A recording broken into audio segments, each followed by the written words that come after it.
सत्ता जाईल.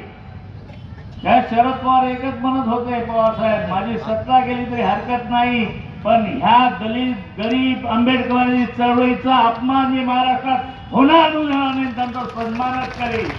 आणि त्या सन्मानासाठी बाबासाहेब आंबेडकरांचा नामविस्तार झाला विद्यापीठाचा आणि तो सन्मान राखला गेला. त्यासाठी आपल्याला अनेकांना बळी पडावं लागलं, हुतात्म्य व्हावं लागलं, पण चळवळ आपण यशस्वी केली आणि नामांतर घडवून आणलं.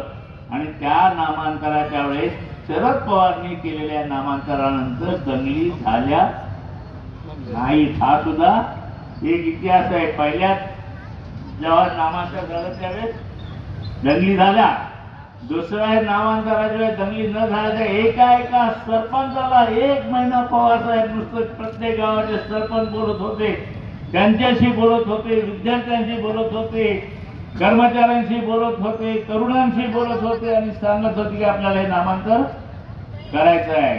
आणि हा त्यांनी सामाजिक पूर्ण कार्य केल्यानंतर नामांतराचा निर्णय त्यांनी नंतर केला आणि तो यशस्वी करून दाखवला.